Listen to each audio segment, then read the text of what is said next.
नमस्कार,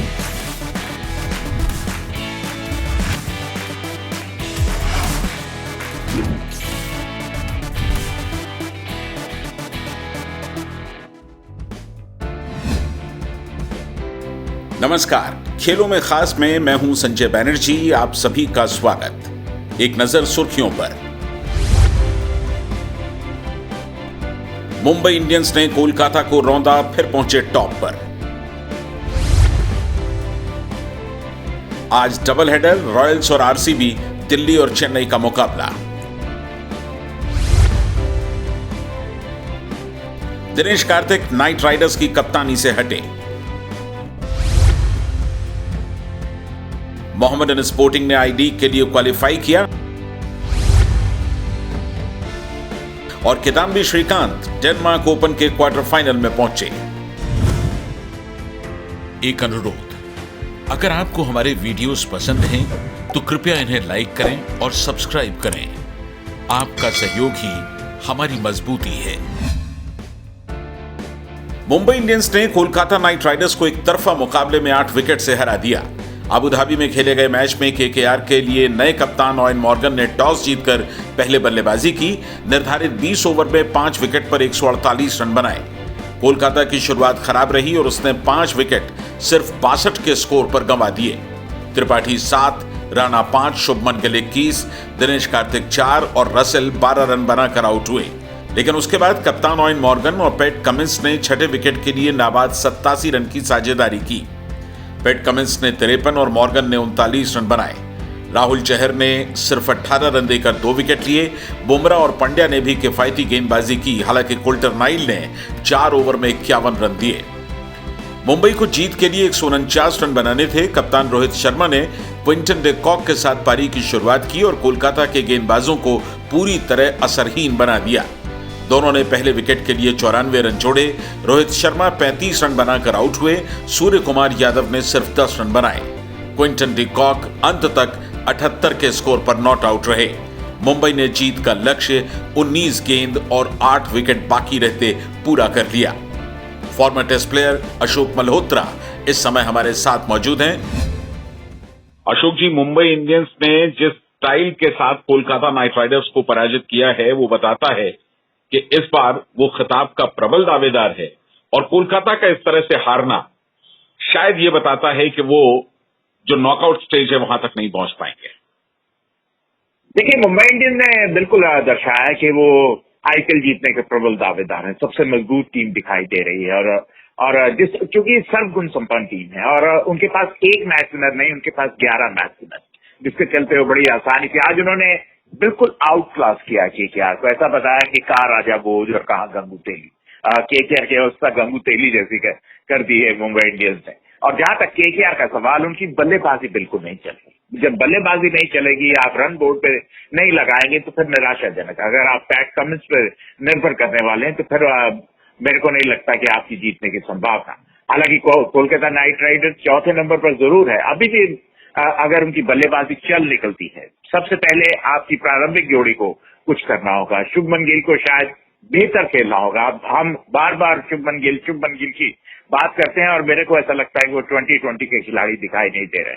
और फिर मॉर्गन और एंड्रे रसेल का ना चलना काफी महंगा। और फिर दिनेश कार्तिक कप्तान रहे या ना रहे, उससे उनकी बल्लेबाजी में कोई फर्क नहीं पड़ रहा और ये चिंता का विषय केकेआर की।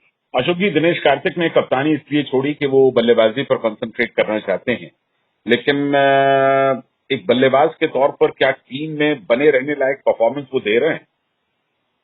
बिल्कुल नहीं। और संजय जी, कप्तानी छोड़ी नहीं है, छुड़वाई गई है। ये तो आपके लिए और मीडिया के लिए कि उन्होंने बड़ा मैग्नानिमसली छोड़ दी, क्योंकि मैनेजमेंट का फैसला है कि आपको हम मॉर्गन को कप्तान बनाना चाहते हैं। और फिर आप ऑकवर्ड पोजीशन में ना आ जाएं, इसलिए आप इस तरह की बात करते हैं। और आपने बिल्कुल सही कहा, अगर वो इस तरह की बल्लेबाजी करते हैं तो निश्चित रूप से अगर आपके पास कोई विकेट कीपर बल्लेबाज है, मैं नहीं जानता हूं कि कोई और भारतीय विकेट कीपर बल्लेबाज उनकी टीम में है या नहीं, अगर है तो फिर निश्चित रूप से दिनेश कार्तिक को अपनी जगह छोड़नी होगी। अभी कप्तानी छोड़ी है तो फिर टीम से भी जगह छोड़नी होगी। कुलदीप यादव को आप देखें पिछले सीजन में भी और इस सीजन में भी कोलकाता नाइट राइडर्स ने ना के बराबर यूज किया है। यह बिल्कुल निराशाजनक। तो ऐसा लगता है कि कुलदीप यादव को जैसे वो गेंदबाजी ही भूल गए, कि विश्वास चला गया है और समय आ गया उनको दूसरा फ्रेंचाइजी देखने का। वो इस फ्रेंचाइजी से नहीं खेल सकते अब, क्योंकि अगर आप वरुण चक्रवर्ती को उनसे पहले खिलाते हैं तो ये बात काफी निराशाजनक। और फिर जब सुनील नारायण नहीं खेल रहे तब भी अगर आप कुलदीप यादव को नहीं खिला रहे हैं तो फिर निश्चित रूप से कुलदीप यादव के लिए चिंता का विषय, उनको फिर अपने आप को दोबारा से स्थापित करना होगा। और अभी तो उनके लिए ऐसा लगता है कि केकेआर में कोई जगह दिखाई नहीं दे रही, और फिर केकेआर के लिए सुनील नारायण का ना खेला। मैं जानता हूं कि उनके एक्शन पर सवाल जरूर उठे, लेकिन अभी भी वो गेंदबाजी कर सकते हैं, और जब तक वो गेंदबाजी नहीं करेंगे तब तक इनके लिए उभरना आसान नहीं। बिल्कुल, कोलकाता से अलग हटते हैं, मुंबई पर चलते हैं। परफॉर्मेंस देख करके क्या लगता है इस बार खिताब क्या फिर जीतने की सचमुच दावेदार है मुंबई?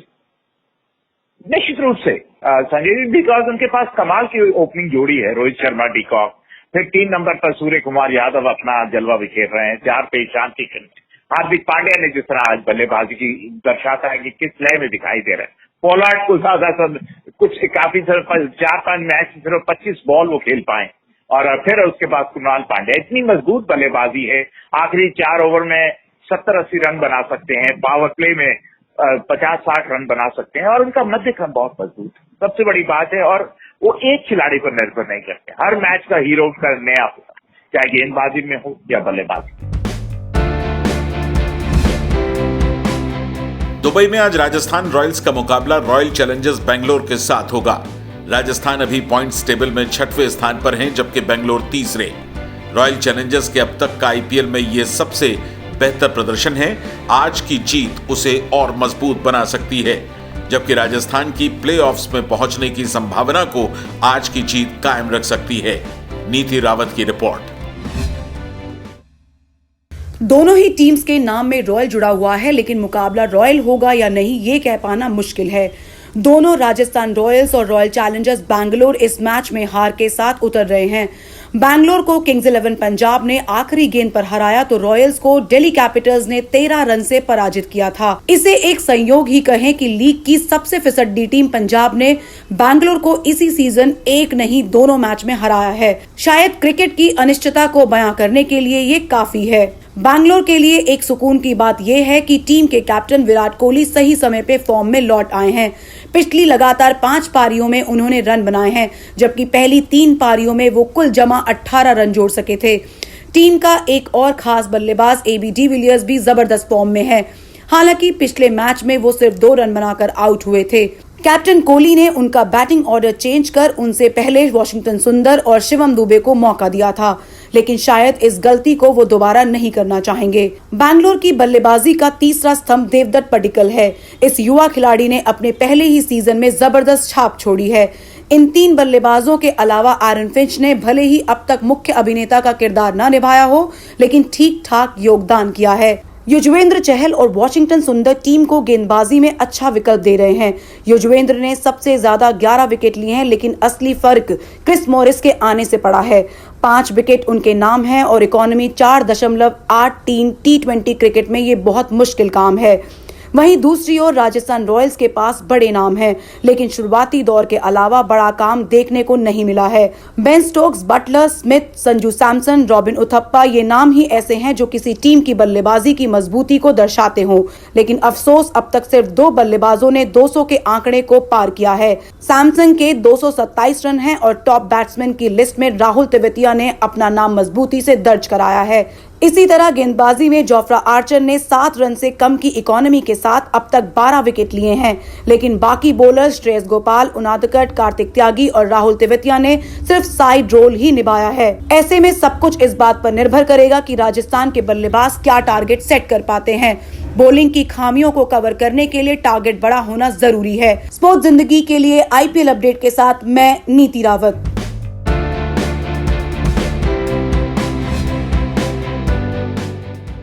आईपीएल के डबल हेडर के दूसरे मैच में आज शाम शारजा में चेन्नई सुपर किंग्स का मुकाबला दिल्ली कैपिटल्स के साथ होगा। दिल्ली की टीम अभी पॉइंट्स टेबल के टॉप पर है और प्लेऑफ के लिए क्वालिफाई करने के बिल्कुल नजदीक। लेकिन चेन्नई सुपर किंग्स मुश्किल में है और सिर्फ एक और हार उनके सपने को पूरी तरह से तोड़ सकती है। सुनील तनेजा की रिपोर्ट। आईपीएल इतिहास की सबसे डेकोरेटेड टीम में से एक कप्तान महेंद्र सिंह धोनी की चेन्नई सुपर किंग्स इस समय पशोपेश में है। एक और हार प्लेऑफ में पहुंचने की टीम की संभावनाओं पर तुषारापात कर सकती है। यूएई पहुंचने के बाद से जैसे इस टीम को ग्रहण लगा हो, कोरोना पॉजिटिव निकलना, रैना और हरभजन का ऐन वक्त पर साथ छोड़ना, टीम मैनेजमेंट की हालत सुधरने के बजाय और बिगड़ना, सब कुछ अब तक इनके खिलाफ ही गया है। सीएसके अभी भी 6वें स्थान पर है और पिछले मैच में उसने हैदराबाद को 20 रन से हराया है। वहीं दिल्ली टॉप पर है और उसने 8 में से सिर्फ 2 मैच हारे हैं और 6 मैचेस जीतकर वे क्वालिफिकेशन के नजदीक हैं। आज की जीत भले ही दिल्ली की प्लेऑफ सीट पक्की ना करे, लेकिन तकरीबन तय तो कर ही देगी। इन दोनों के बीच पिछली भिड़ंत में दिल्ली ने चेन्नई को 44 रन से हराया था। यंग गन से सजी इस टीम के लिए कप्तान श्रेयस अय्यर, शिखर धवन, पृथ्वी शॉ, ऋषभ पंत, स्टॉइनिस, हेटमॉयर सभी ने कंट्रीब्यूट किया है। लीग की सबसे मजबूत बल्लेबाजी में इनका शुमार है। साथ ही गेंदबाजी भी हल्की नहीं है। रबाडा और नोकिया दोनों ही गजब की गेंदबाजी कर रहे हैं। रबाडा के पास 18 विकेट हैं, जबकि नोकिया ने अब तक 10 विकेट समेटे हैं। लीग का यह बेस्ट बॉलिंग पेयर कहा जा सकता है। वहीं दूसरी ओर चेन्नई सुपर किंग्स की बल्लेबाजी और गेंदबाजी दोनों ही औसत दिखाई देते हैं। फाफ डू प्लेसी टीम की जान है। वाटसन और राइडू उनका अच्छा साथ दे रहे हैं, लेकिन उनके बाद वैक्यूम है। कप्तान धोनी का ना बल्ला चल रहा है और ना ही कप्तानी का वो Midas touch. Deepak Chahar, Sam Curran, Shardul Thakur औसत साबित हो रहे हैं। हेजलवुड को मौके नहीं मिल रहे, ये भी चौंकाने वाली बात है। इस मैच में जाहिर है कि दिल्ली का पलड़ा भारी है। ऐसे में चेन्नई के बल्लेबाजों का लक्ष्य न सिर्फ बड़ा टारगेट सेट करना होगा, बल्कि बेहतर स्ट्राइक रेट के साथ रन भी बनाने होंगे। इस बात का भी ख्याल रखना होगा कि लगातार धीमे हो रहे विकेट में आतिशबाजी करना अब आसान नहीं रहा। ऐसे में पहले बल्लेबाजी कर रही टीमों के साथ अब एडवांटेज होगा, यानी अब टॉस की भूमिका भी महत्वपूर्ण होगी। स्पोर्ट्स जिंदगी के लिए सुनील तनेजा।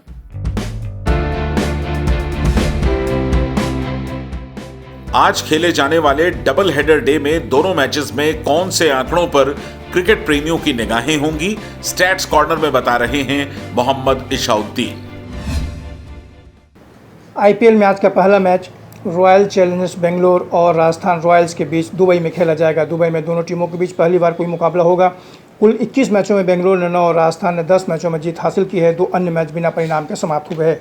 पिछले 5 मैचों में से 3 में राजस्थान और 2 में बेंगलोर ने जीत हासिल की है। राजस्थान के लगातार 3 मैच जीतने के बाद ही आरसीबी ने बाद के दोनों मैच अपने नाम किए हैं। इसमें 3 अक्टूबर को अबू धाबी में खेला गया मैच भी शामिल है, जिसमें बेंगलोर ने देवदत्त पडिक्कल के 63 और विराट कोहली के 72 रन की मदद से जीत हासिल की थी। साथ ही युजवेंद्र चहल ने भी 3 विकेट हासिल किए थे। आज के मैच में राजस्थान के संजू सैमसन 2500 और रोबिन उथप्पा 4500 रन पूरे कर सकते हैं, जबकि स्टीव स्मिथ को राजस्थान की ओर से खेलते हुए 1000 रन बनाने के लिए 78 रन की ज़रूरत है।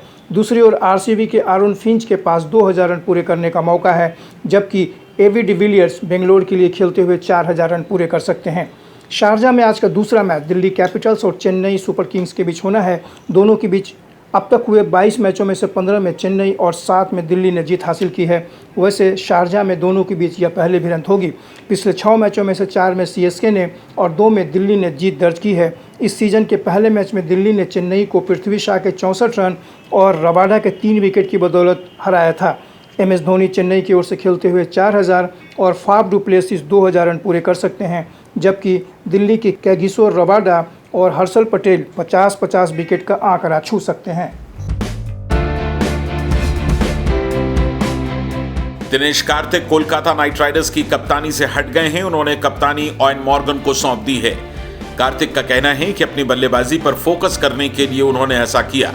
कोलकाता नाइट राइडर्स सभी पॉइंट्स टेबल में 4थे नंबर पर हैं। उसके 8 पॉइंट्स हैं। अब तक खेले गए 8 मैचेस में से उसने 4 जीते हैं और 4 में ही उसे हार का सामना करना पड़ा है। क्रिकेट वेबसाइट ESPN क्रिकइन्फो ने कोलकाता के CEO वेंकी मैसूर के हवाले से लिखा है कि हम उनके फैसले का सम्मान करते हैं और उन्हें शुभकामनाएं देते हैं। हम इस बात से भी खुश हैं कि 2019 में इंग्लैंड को अपनी कप्तानी में वर्ल्ड कप दिलाने वाले मौजूदा उपकप्तान मॉर्गन कप्तानी के लिए तैयार हैं। हमें उम्मीद है कि यह बदलाव टीम के हित में काम करेगा। मॉर्गन की कप्तानी में इंग्लैंड ने 2019 में वनडे वर्ल्ड कप जीता है। उन्हें नाइट राइडर्स ने 5.25 करोड़ रुपए में खरीदा था।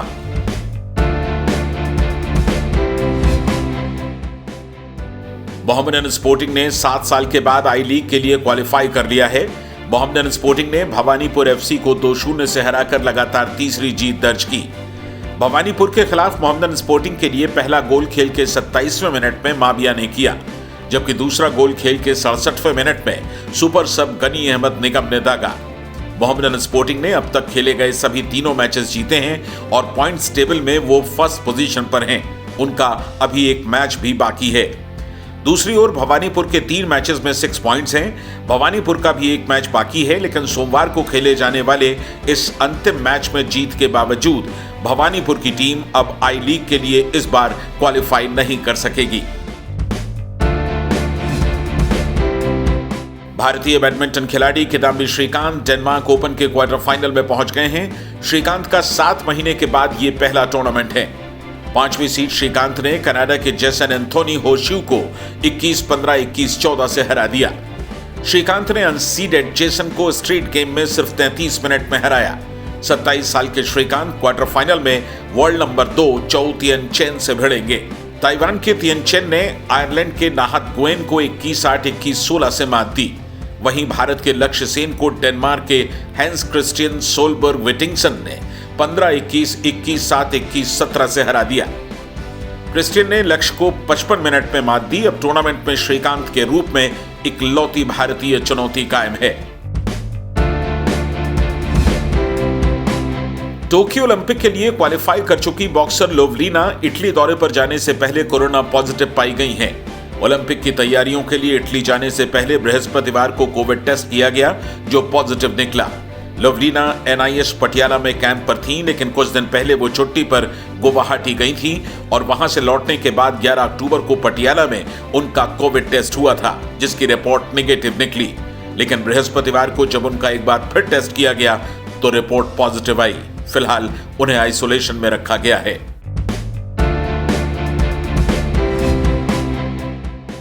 भारतीय गोल्फर SSP चौरसिया ने कोरोना वायरस से उबरने के बाद शानदार वापसी करते हुए स्कॉटिश गोल्फ चैंपियनशिप के पहले दौर में 3 अंडर 69 का कार्ड खेला है। 42 वर्षीय चौरसिया ने 6 बर्डीज लगाई, लेकिन इस बीच 3 बोगी भी की और वो पहले दौर के बाद जॉइंट 21st पोजीशन पर हैं। भारत के अन्य गोल्फर शुभंकर शर्मा 46वें और गगनजीत भुल्लर 83वीं पोजीशन पर हैं। ऑस्ट्रेलिया में गोल्फ की 3 प्रमुख प्रतियोगिताएं ऑस्ट्रेलियाई PGA चैंपियनशिप, ऑस्ट्रेलियाई ओपन और महिला ऑस्ट्रेलियन ओपन को कोरोना वायरस पेंडेमिक के चलते रद्द कर दिया गया है। अब अगले साल फरवरी में होने वाली ये तीनों प्रतियोगिताएं फिलहाल नहीं होंगी। ऑस्ट्रेलियन ओपन और ऑस्ट्रेलियन PGA चैंपियनशिप मूल रूप से नवंबर और दिसंबर में होनी थी, लेकिन इन दोनों को पहले ही एक बार स्थगित किया जा चुका था। आज का खेलों में खास यहीं तक। स्पोर्ट्स अपडेट्स, वीडियोस और ब्लॉग्स के लिए आप हमारी वेबसाइट sportszindagi.com जरूर विजिट करें।